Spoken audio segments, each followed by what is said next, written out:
حضرت عثمان ڈاکٹر طه حسین اس کتاب کے مندرجہ ذیل مضامین ہیں: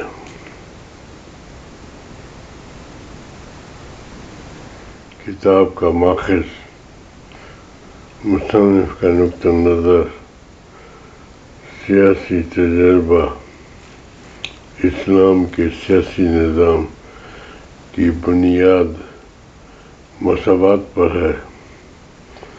اسلامی نظام حکومت الہی نہ تھا۔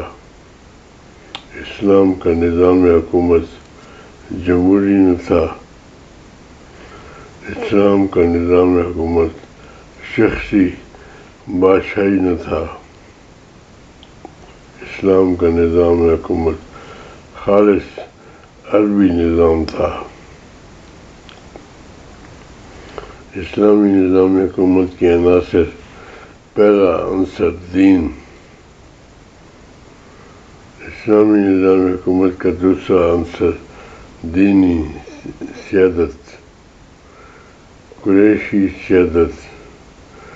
نظام حکومت کے عناصر میں انقلاب، نظام حکومت کی راہ میں پہلی شکل، نظام حکومت کی راہ میں دوسری شکل، نظام حکومت کی راہ میں تیسری شکل۔ اقتدار کے خلاف حضرت عمر کی جنگ، حضرت عثمان خلافت سے پہلے، نظام شورا پر تنقید، حضرت عثمان کا خلیفہ ہونا، خلافت کے بعد سب سے پہلی آزمائش، حضرت عثمان کے فرمان، عہد فاروقی کے گورنر جن کو حضرت عثمان نے باقی رکھا، وظیفوں میں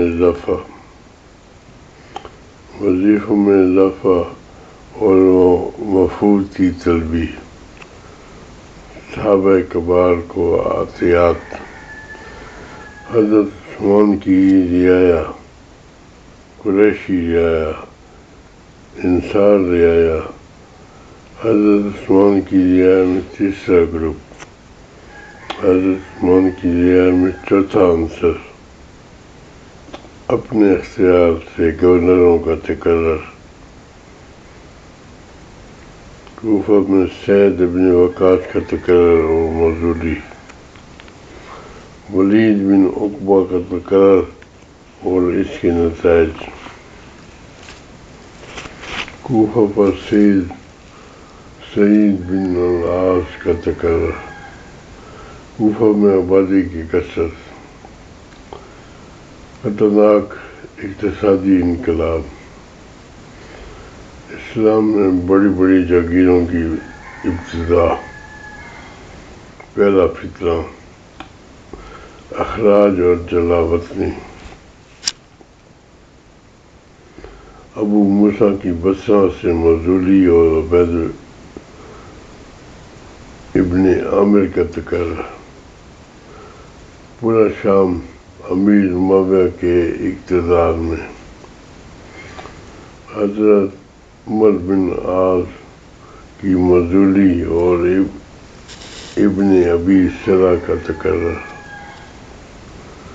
محمد بن ابو حنیفہ اور محمد ابن ابو بکر، اشتراء کا خط حضرت عثمان کے نام، عبداللہ بن سبا، مخالفت کی ابتدا اور کب اور کہاں سے ہوئی، عبد الرحمن بن عوف، سعد بن ابی وقاص، زبیر ابن العوام، طلحہ ابن عبید اللہ، علی ابن ابی طالب، عبداللہ بن مسعود، ابو ذر غفاری، عمر بن جاسر، رضی اللہ تعالی عنہ۔ فتوحات پر کوئی اعتراض نہیں، قدمہ کا نقطہ نظر تقرری اور برطرفی، مالی پالیسی، حضرت عثمان اور مخالفین، معاصرین کی رائے میں تبدیلی، حضرت عثمان کے خلاف جرأت، حضرت عثمان پر باغیوں کی زیادتی، معاشرے میں شدت اور پانی روک دینا، حضرت عثمان کے حامیوں کی تیاری، امداد آنے کی خبر، باغیوں کا گھر میں گھسنا اور قتل کرنا۔ کیا حضرت عثمان آخری وقت میں معزول ہونے پر تیار ہو گئے تھے؟ امیر معاویہ کی دو تجاویز، دو راستے۔ ایک سوال کا جواب ضروری ہے۔ حضرت عثمان کی زندگی کے آخری دن، امداد کے لیے حضرت عثمان کا صوبوں کے نام خط، حاجیوں کے نام خط، حضرت عثمان کے خط، یہ ٹاپک ہے اس کتاب کے۔ لیکن میں ابھی جو پڑھ رہا ہوں اس ٹاپک کا نام ہے حضرت عثمان پر باغیوں کی زیادتی۔ معمول کے مطابق ایک دن حضرت عثمان گھر سے نکلے اور مسجد میں نماز پڑھا کر ممبر پر بیٹھے اور وعظ و نصیحت شروع کر دی۔ وعظ کے دوران میں آپ نے کہا، اے دشمنوں، خدا سے ڈرو، خدا سے، واللہ مدینے کے لوگ جانتے ہیں کہ تم حدیث نبوی کے مطابق ملعون ہو، بس نیکیوں کے ذریعے اپنی خطاؤں کا خاتمہ کرو، اس لیے کہ اللہ تعالیٰ برائیوں کو نیکیوں سے مٹاتا ہے۔ مورخین کا بیان ہے کہ اس پر محمد بن مسلمہ اٹھے اور کہا کہ میں اس بات کی گواہی دیتا ہوں۔ پھر حکیم بن جبلہ کھڑے ہوئے اور ان کو بٹھا دیا۔ اس کے بعد زیاد بن ثابت کھڑے ہوئے اور کہا، مجھ سے غلام طلب کرو، لیکن محمد بن کثیرہ نے ان کو بٹھا دیا۔ محمد بن مسلمہ اس بات کی شہادت دینا چاہتے تھے کہ اللہ نیکیوں ہی کی وجہ سے برائیوں کا خاتمہ کرتا ہے، اور زید بن ثابت چاہتے تھے کہ یہ بات قرآن مجید سے ثابت کریں اور لوگوں کے سامنے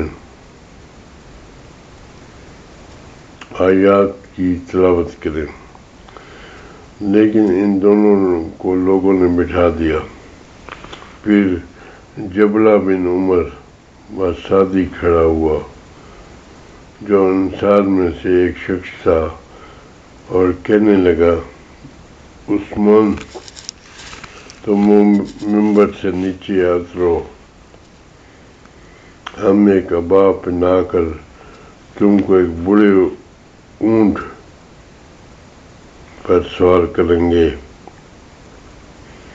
اور جس طرح تم نے بزرگوں کو شہر بدل کیا ہے، ہم تم کو جبل دخان میں بھیج دیں گے۔ حضرت عثمان نے کہا، برا ہو تیرا اور تیری تجویز کا، یہ جبلہ کیا ہے؟ ہم تم کو جبل دخان میں بھیج دیں گے۔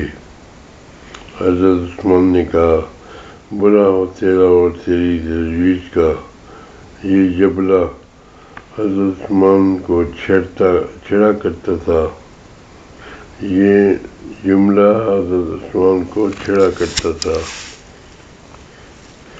اور قتل کی دھمکی دیتا تھا اور کہا کرتا تھا کہ اگر آپ نے خلافت نہیں چھوڑی تو میں آپ کی گردن میں زنجیر ڈال کر کھجلی والی اونٹنی پر بٹھاؤں گا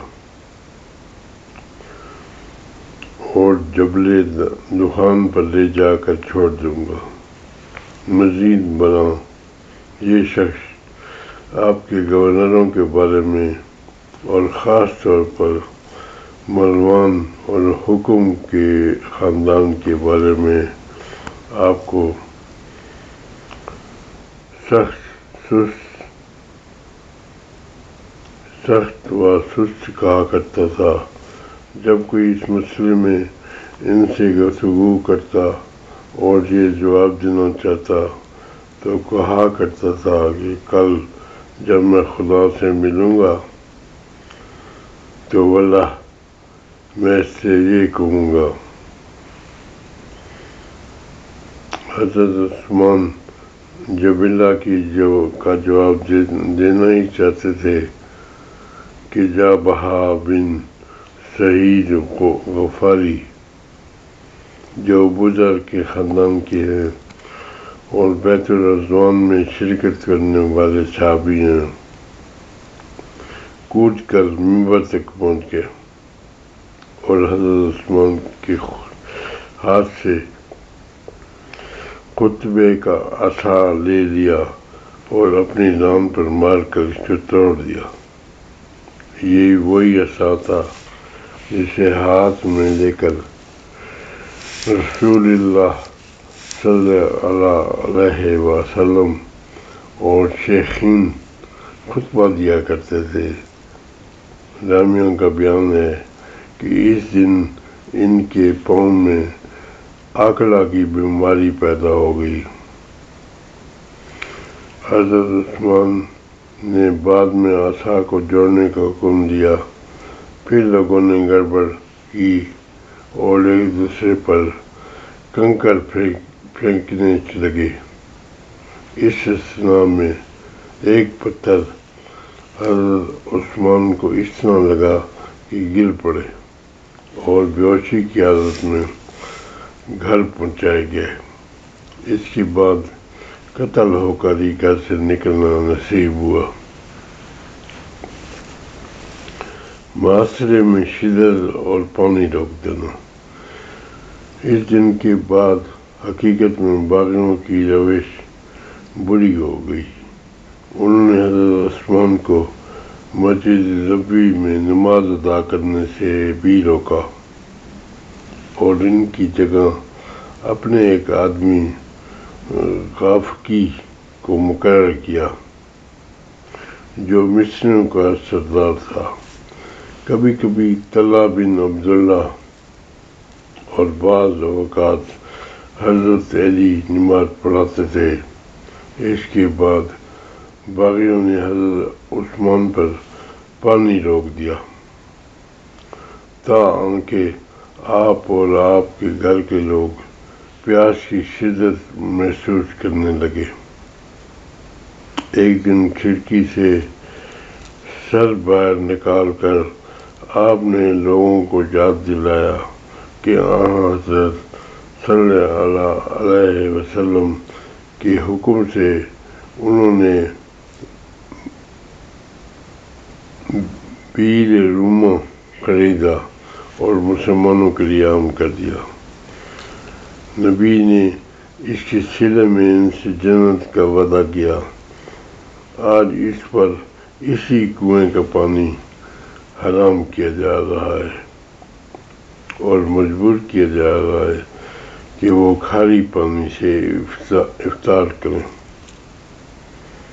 اس طرح آپ نے ان کو یاد دلایا کہ حضرت صلی اللہ علیہ وسلم کے حکم سے انہوں نے زمین خرید کر مسجد کی تنگی دور کر دی اور اسی کے عوض حضرت نے ان سے جنت کا وعدہ کیا۔ آج وہ پہلے مسلمان ہیں جن کو اس مسجد میں نماز ادا کرنے سے روکا جاتا ہے۔ اس کے بعد آپ نے صحابہ سے اور امہات المومنین سے چاہا کہ اگر ہو سکے تو میٹھا پانی بھیج دیں۔ حضرت علی نے تدبیر کر کے پانی پہنچا دیا اور باغیوں کے پاس پہنچ کر ان کو ڈانٹا کہ یہ جو کچھ تم کر رہے ہو یہ نہ مومنوں کا طریقہ ہے، نہ کافروں کا، نہ رومیوں کا اور نہ ایرانیوں کا۔ یہ لوگ بھی اپنے قیدیوں کو کھلاتے پلاتے تھے۔ ام المومنین ام حبیبہ بنت ابی سفیان تھوڑا سا پانی لے کر آئیں تو باغیوں نے ان کے خچر کے منہ پر مارا اور اس کی کمر سے ٹپکا کاٹ دیا۔ ام المومنین گرنے کے قریب ہو گئیں لیکن کچھ لوگ پہنچ گئے، انہوں نے ٹپکا دیا اور گھر تک پہنچایا۔ حالانکہ ام المومنین نے باغیوں کو بتا دیا تھا کہ وہ حضرت عثمان سے بنی امیہ کے کچھ یتیموں کے بارے میں باتیں کرنے جا رہی ہیں۔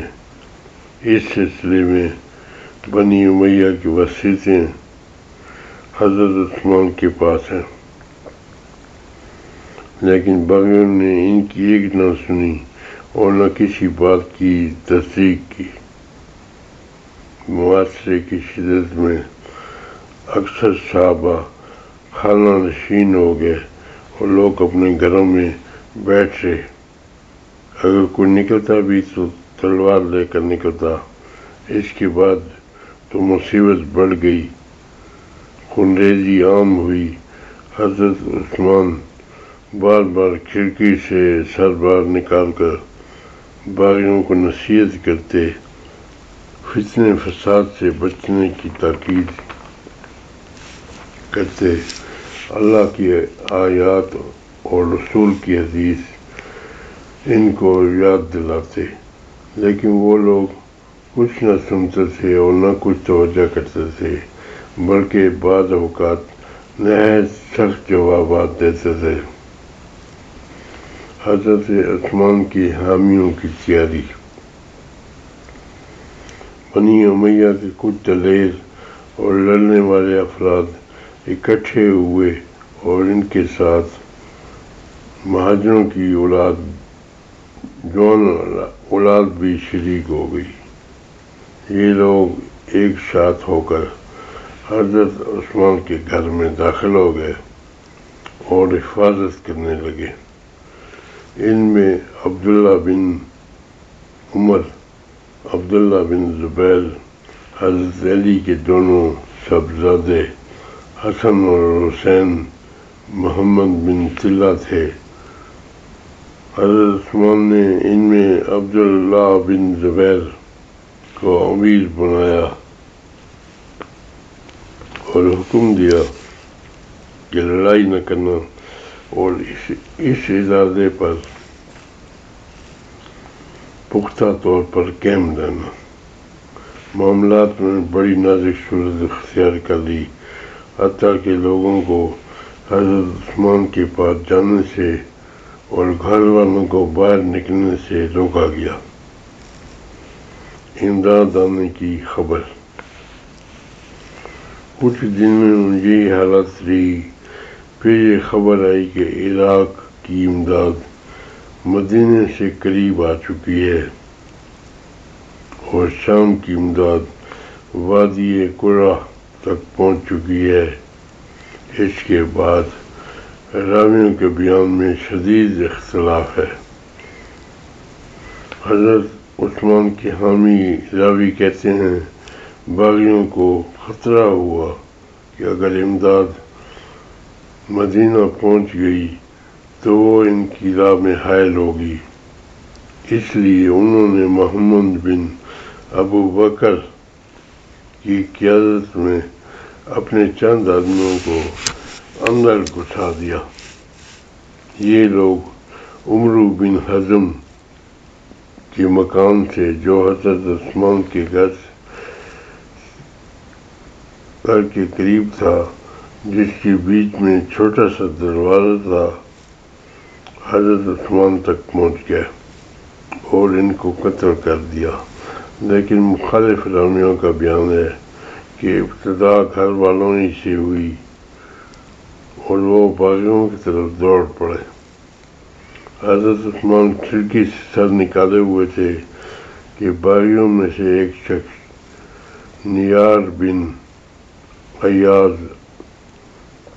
سلمہ، جو چند رسیدہ صحابی تھے، حضرت عثمان کو بلایا اور نصیحت کی کہ وہ آج خود خلافت سے برطرف ہو جائیں۔ اس اثناء میں نیار بن ایاز کو ایک تیر یا ایک پتھر گھر میں سے لگا، جس سے وہ مر گئے۔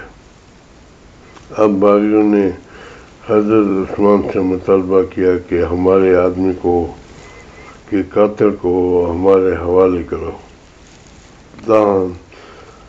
تاکہ ہم ان سے قصاص لیں۔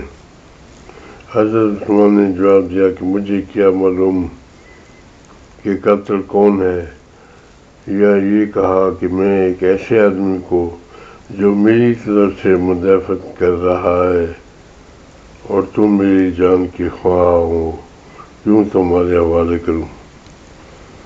باغیوں کو گھر میں گھسنا اور قتل کرنا۔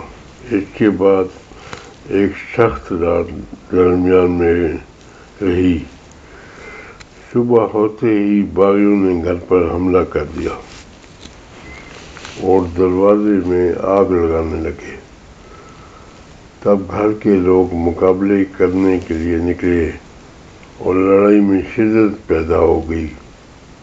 عبداللہ بن زبیر کو بہت زیادہ زخم آئے۔ مروان بن الحکم تو اس طرح گرا کہ لوگوں نے مر جانے کا شبہ کیا۔ بہت سے لوگوں کی جانیں گئیں اور باغی گھر میں گھس آئے۔ اس درمیان میں عمرو بن حزم نے اپنا دروازہ کھول دیا، پھر اس کے اندر کے چھوٹے دروازے سے حضرت عثمان تک پہنچے اور ان کو قتل کر دیا۔ غالب گمان یہی ہے کہ باغیوں نے یہ سن کر کہ آپ بہت جلد مدینہ میں امداد آنے والی ہے، چاہا کہ کمک آنے سے پہلے کام پورا کر دیں۔ ادھر مروان بن حکم نے بھی مزید انتظار نہ کیا، اس لیے کہ باغیوں کی طرح اس کو بھی امداد کی خبریں مل چکی تھیں۔ پس اس نے بھی لڑائی شروع کرنے میں عجلت سے کام لیا اور خیال کیا کہ وہ محاصرہ اٹھا دینے میں کامیاب ہو جائے گا اور امداد تک مقابلہ جاری رکھے گا۔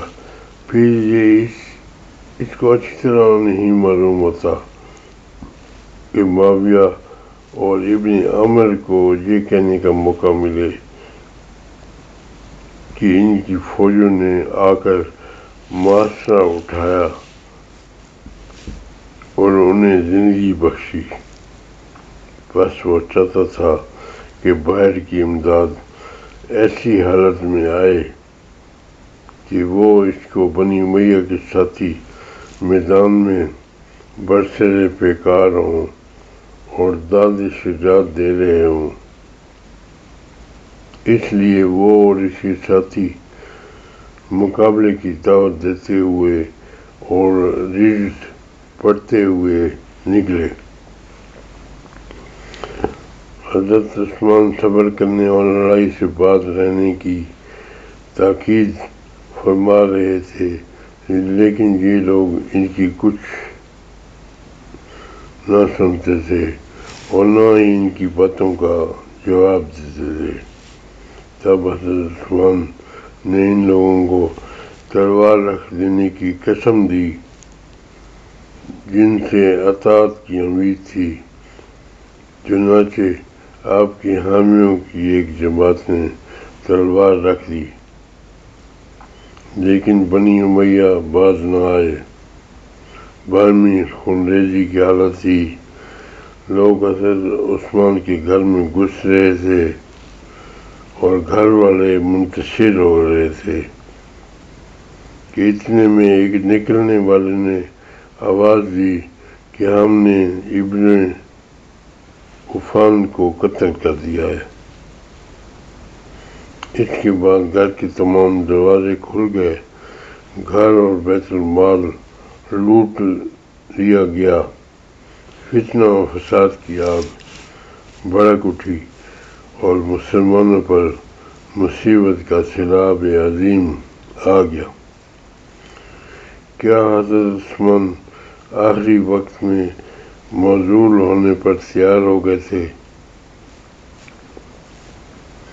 تاہم یہ پتہ چلتا ہے کہ آخر میں حضرت عثمان کنارہ کشی کی طرف مائل ہو چکے تھے۔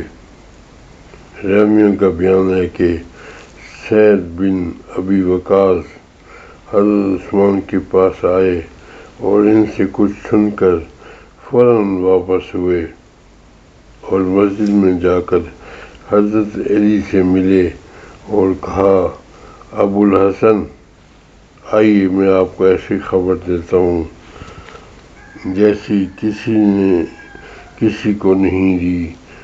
آپ کے خلیفہ راضی ہو چکے ہیں، پس چلیے ان کی امداد میں پہل کیجیے۔ ابھی یہ لوگ گفتگو کر ہی رہے تھے کہ حضرت عثمان کے قتل کی اطلاع آ گئی۔ میں یقین کرتا ہوں کہ حضرت عثمان نے سعد کو بلا کر چاہا کہ ان کے ذریعے حضرت علی کو درمیان میں ڈال کر قتل و قتال سے روک دیں اور خلافت کا منصب شورا کے افراد اور دوسرے ارباب حل و عقد کے سپرد کر دیں کہ وہ جن کو چاہیں دیں، لیکن یہ پیغام بہت بعد از وقت تھا اور اللہ کا فیصلہ ہو چکا تھا۔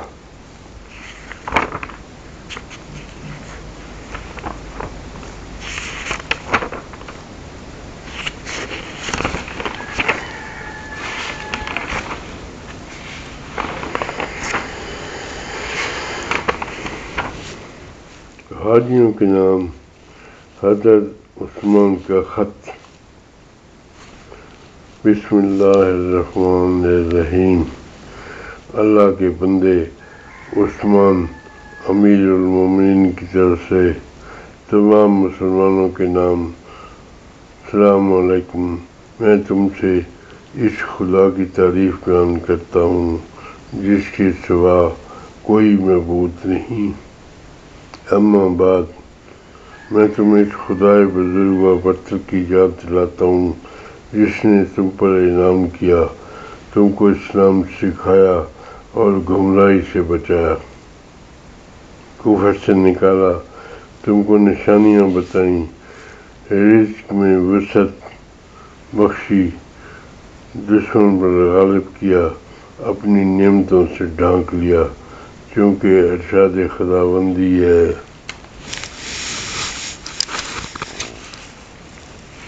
اور اگر گنو احسان اللہ کے نہ پورے کر سکو، بے شک آدمی بڑا بے انصاف ہے، ناشکرا۔ اے ایمان والو، ڈرتے رہو اللہ سے جیسے اس نے ڈرنا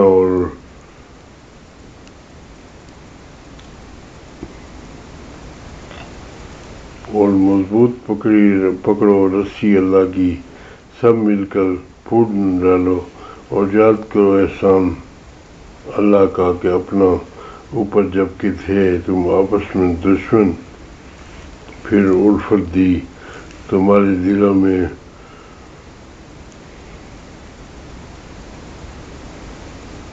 اب ہو گیا ان کی فضل سے بھائی تم تھے کنارے پر ایک آگ کے گڑھے کے، پھر تم کو اس نے نجات دی، اس طرح کھولتا ہے اللہ تم پر آیتیں تاکہ تم راہ پاؤ۔ اور چاہیے کہ رہے کہ میں ایک جماعت ایسی جو بلاتی رہے نیک کام کے طرف اور حکم کرتی رہے اچھے کاموں کا اور منع کریں برائی سے، اور وہی پہنچے اپنی مراد کو۔ اور مت ہو ان کی طرح جو متفرق ہو گئے اور اختلاف کرنے لگے بعد اس کے کہ پہنچ چکے ان کے حکم صاف اور ان کو بڑا عذاب ہے۔ اور یاد کرو اللہ کا احسان اپنے اوپر اور عہد اس کا جو تم نے سے ٹھہرایا تھا جب تم نے کہا تھا کہ ہم نے سنا اور مانا۔ اے ایمان والو، اگر آئے تمہارے پاس کوئی گنہگار خبر لے کر تو تحقیق کر لو، کہیں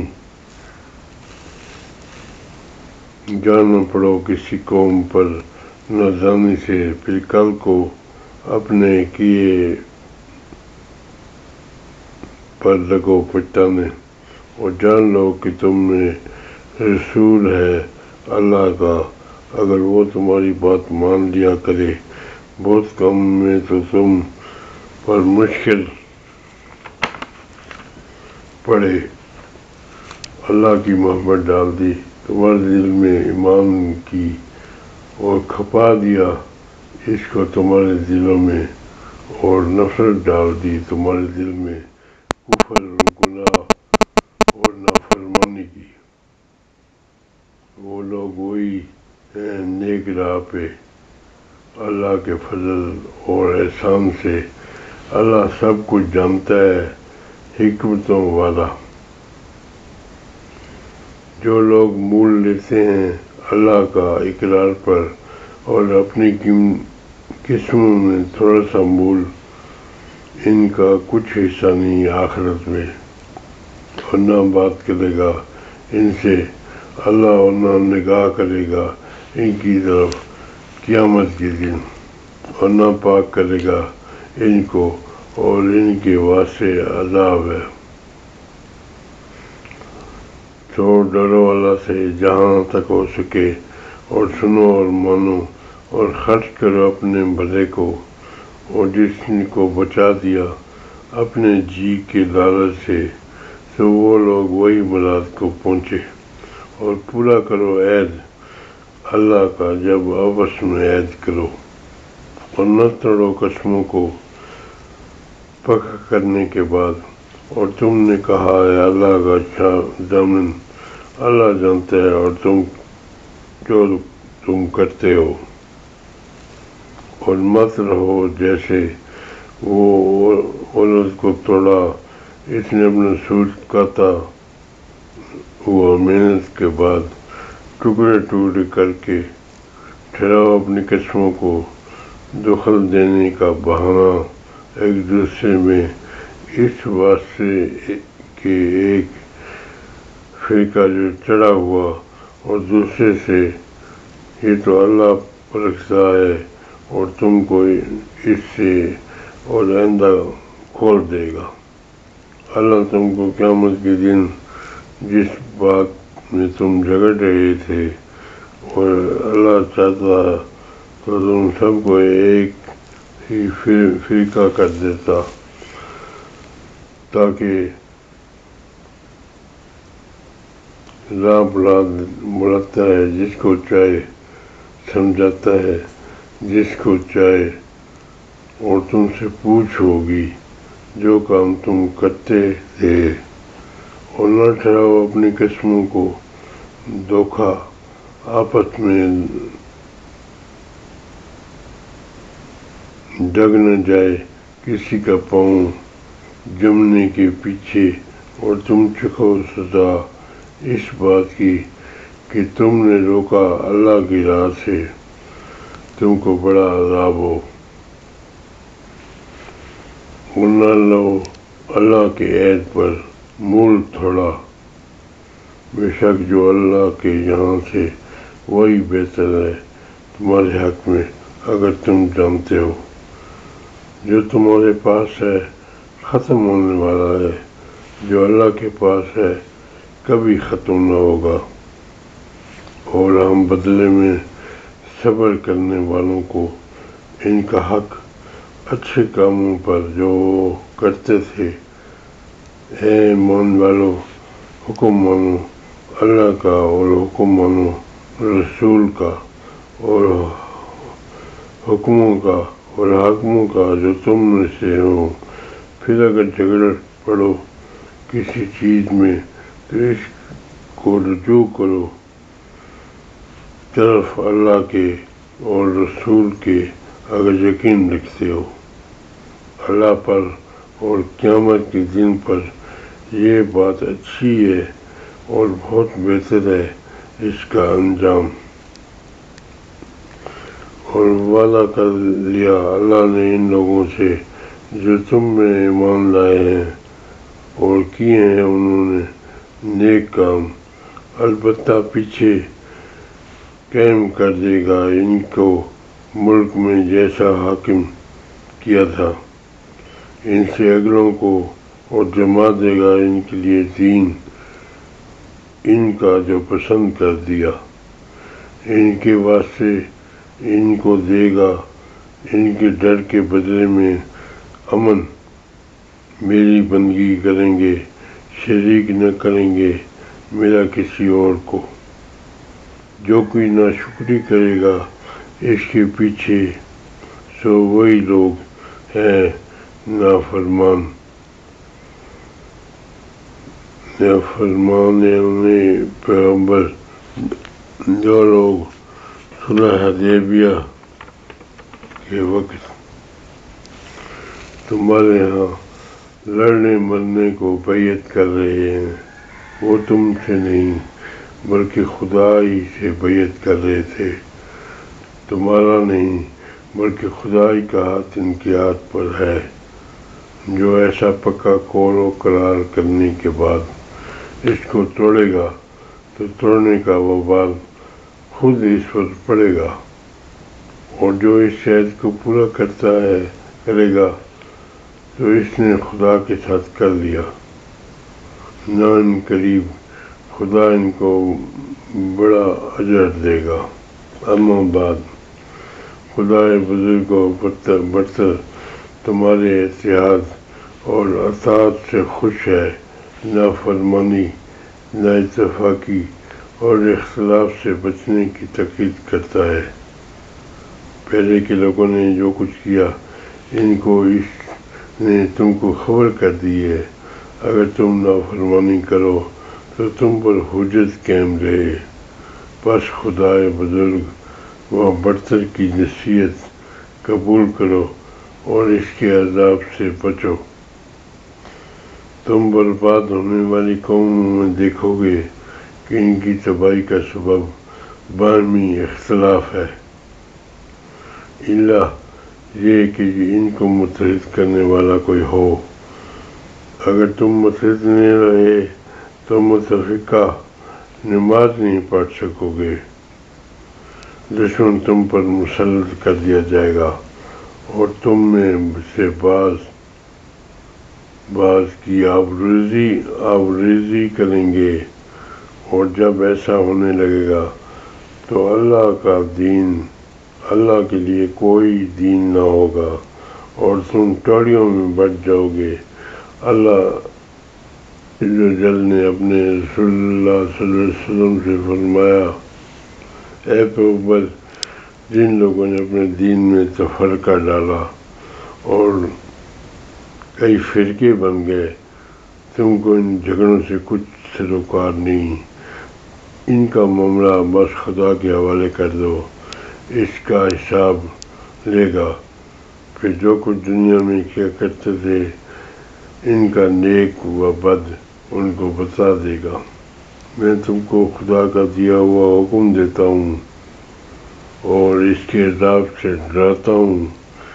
شیب علی نبینا علیہ السلام نے اپنی پوری قوم سے کہا تھا، اور بھائیو، میری ضد میں آ کر کہیں ایسا جرم نہ کر پڑنا کہ جیسی مصیبت قوم نوح پر یا قوم ہود پر یا قوم صالح پر نازل ہو چکی ہے، اس جرم کی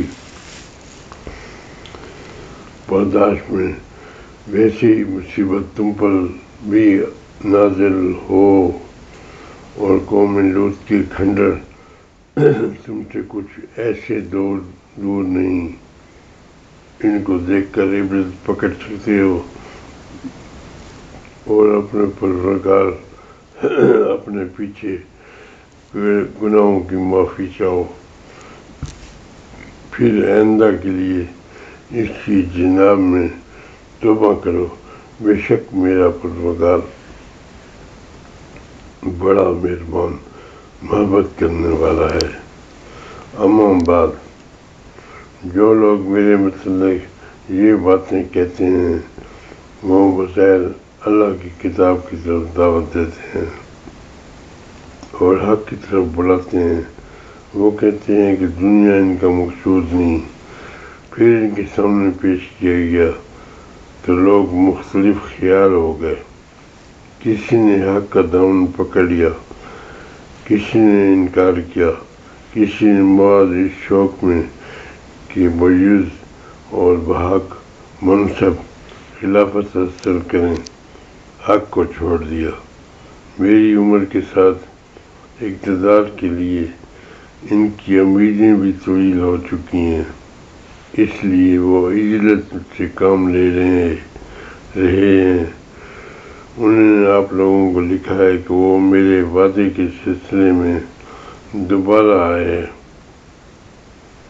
لیکن میں نہیں جانتا کہ میں نے کوئی ایسی بات چھوڑ دی ہے جس کا میں نے ان سے عہد کیا تھا۔ ان کا خیال ہے کہ وہ مجھ سے حدود جاری کرنے کا مطالبہ کر رہے ہیں۔ میں نے کہا، ایک کے بارے میں تم جاری کرو جس کے متعلق جانتے ہو کہ وہ مجرم ہے، جس نے تم پر دور یا نزدیک سے ظلم کیا ہو، اس پر تم حد جاری کرو۔ وہ کہتے ہیں کہ قرآن مجید پڑھا جائے۔ میں نے کہا، پڑھے جیسا پڑھنا ہے، لیکن جو بات خدا نے نازل نہیں کی ہے اس میں غلو اور تشدد سے کام نہ لے۔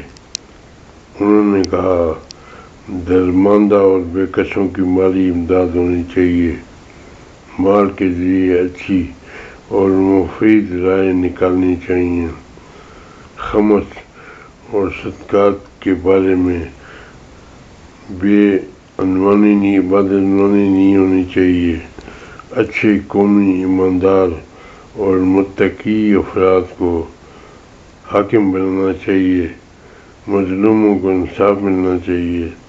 میں نے تمام باتیں منظور کی۔ میں ازواج مطہرات کے پاس گیا اور ان سے گفتگو کرتے ہوئے سوال کیا کہ مجھے کیا حکم دیتی ہیں۔ انہوں نے کہا کہ عمرو بن العاص کو حاکم بناؤ اور عبداللہ بن قیس کو اور معاویہ کو اپنی جگہ رہنے دو۔ ان کو آپ کے پہلے خلیفہ نے حاکم بنایا ہے، پھر ان سے ان کی حکومت کے لوگ خوش ہیں۔ عمرو بن العاص کو اس کے عہدے پر لٹا دو، ان کا صوبہ ان سے راضی ہے اور یہ سب باتیں میں نے کر دیں، لیکن اس نے مجھ پر زیادتی کی اور حق کی حدود سے متجاوز ہوا۔ میں یہ خط آپ کو لکھ رہا ہوں اور میرے وہ ساتھی جنہیں خلافت کی طمع ہے جلد بازی سے کام لے رہے ہیں، انہوں نے مجھے نماز سے روک دیا ہے، میرے اور مسجد کے درمیان حائل ہو گئے اور مدینے میں لوٹ اور غارت گری مچا دی۔ میں آپ کو یہ خط لکھ رہا ہوں اور یہ لوگ میرے سامنے 3 باتیں پیش کر رہے ہیں۔ ایک تو یہ کہ میں ہر اس شخص کو بدلہ دوں جس نے کو مجھ سے بجا یا بجا نقصان پہنچاؤ۔ دوسری یہ کہ میں خلافت سے دستبردار ہو جاؤں تاکہ یہ لوگ کسی دوسرے کو خلیفہ بنا لیں۔ تیسری یہ کہ میں ان کے کسی ہم خیال صوبے یا شہر میں چلا جاؤں جہاں میری اطاعت سے گلو خاصی حاصل کر لیں۔ میں نے ان سے کہا پہلے کے خلفاء سے بھی بے جا غلطیاں ہوئی ہیں، لیکن ان سے کسی نے بدلہ کا مطالبہ نہیں کیا۔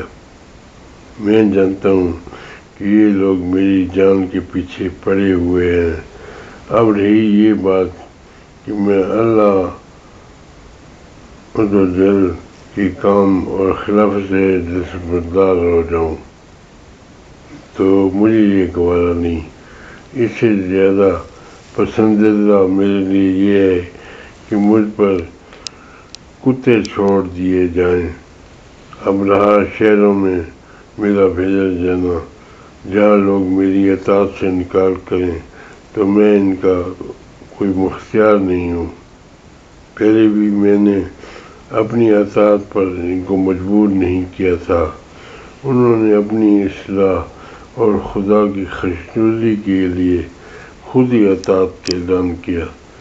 تم میں جو بھی صرف دنیا کا طلبگار ہوگا اس کو اتنا ہی ملے گا جتنا خدا نے ان کے لیے مقرر کیا ہے، اور جن کا مقصود اللہ اور آخرت ہے، امت کا مفاد ہے، رسول اللہ صلی اللہ علیہ وسلم اور ان کے دونوں خلفاء کی سنت ہے، تو اللہ ان کو جزا دے گا۔ میرے ہاتھ اس کی جزا نہیں۔ اگر میں تم کو ساری دنیا بھی دے دوں تو یہ تمہارے دین کی قیمت نہ ہوگی۔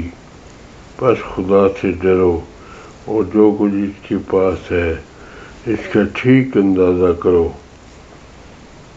تم میں سے جس کو عہد و پیمان توڑ دینا ہو، میں ان کے لیے یہ پسند نہیں کر سکتا اور نہ خدا کو یہ پسند ہے کہ اس کے عہد و پیمان توڑ دیا جائے۔ مجھ کو جو چیز پیش کی جا رہی ہے وہ حقیقت میں موت ہے اور دوسرے خلفاء بنا دینا۔ میں اس کو اللہ سبحانہ کی نعمت کو پھیر دینا تصور کرتا ہوں اور خونریزی کو، امت میں نفاق کو اور برے طریقوں کو ناپسند کرتا ہوں۔ میں اللہ اور اسلام کا واسطہ دے کر تم سے کہتا ہوں کہ صرف حق و عدل کا دامن پکڑو، جیسا کہ اللہ تعالیٰ نے حکم دیا ہے، اور اس معاملے میں عہد کی پابندی کرو۔ ارشاد خداوندی ہے وَأَوْفُوا بِالْعَهْدِ إِنَّ الْعَهْدَ كَانَ مَسْئُولًا۔ یہ میری اللہ سے معذرت ہے، شاید تم کچھ نصیحت پکڑو۔ اما بعد، میں اپنے نفس کو بری نہیں کرتا۔ میں نے جو کچھ لوگوں کو سزائیں دی ہیں تو اس میں میرا مقصد بھلائی کے سوا کچھ نہ تھا۔ میں اپنے ہر کام سے خدا کی طرف رجوع ہوتا ہوں اور اس سے مغفرت چاہتا ہوں۔ اس کے سوا کوئی درگزر کرنے والا نہیں۔ میری رب کی نعمت ہر چیز کو شامل ہے۔